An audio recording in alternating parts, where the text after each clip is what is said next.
200 দিন পেরিয়েছে। মহাশূন্যে ভেসে রয়েছেন দুই নভশ্চর সুনিতা উইলিয়ামস এবং বুচ উইলমোর। মহাকাশযানের যান্ত্রিক ত্রুটির জেরে নির্দিষ্ট সময় ফিরতে পারেননি।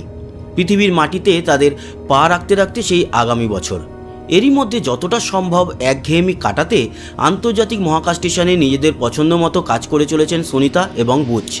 কখনো মন দিচ্ছেন কৃষিকাজে, কখনো আবারও রোবো বিজ্ঞান নিয়ে মেতে থাকছেন ভারতীয় বংশোদ্ভূত সুনিতা উইলিয়ামস।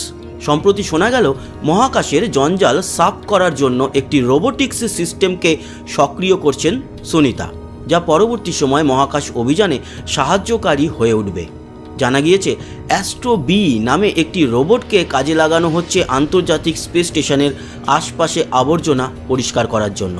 এর বিশেষ নকশার কারণে মাইক্রোগ্র্যাভিটির সাহায্যে স্পেস স্টেশনের চারপাশে সে স্বয়ংক্রিয় কাজ করতে পারে। বলা হচ্ছে মহাকাশের জঞ্জালের কারণে স্যাটেলাইট বা রকেটগুলি যে ক্ষতির মুখে পড়ে তা থেকে বাঁচাতে পারবে অ্যাস্ট্রো বি। পাশাপাশি কৃত্রিম উপগ্রহের কার্যক্ষমতাও মসৃণ রাখবে এই রোবট। সুনিতার কাজ হলো অ্যাস্ট্রো বির কার্যক্ষমতা বৃদ্ধি। তিনি এমনভাবে কাজ করছেন যাতে কক্ষপথের আশপাশের জঞ্জাল পরিষ্কার করা এবং স্যাটেলাইটের যথাযথ পরিষেবা বজায় রাখা। এছাড়া কৃষিকাজ নিয়েও গবেষণায় ব্যস্ত থাকছেন সুনিতা আর বুচ। মাইক্রোগ্র্যাভিটিতে গাছ কিভাবে বাড়ে তা দেখতেই আন্তর্জাতিক মহাকাশ স্টেশনে চাষ করেছিলেন তারা, আর এর ফলাফলও হয়েছে অভাবনীয়। দেখা গিয়েছে চমৎকারভাবে বেড়েছে লেটুস গাছ, তবে রঙটা একটু ভিন্ন, সবুজ পাতার গোড়ায় গাঢ় লালচে বাদামি।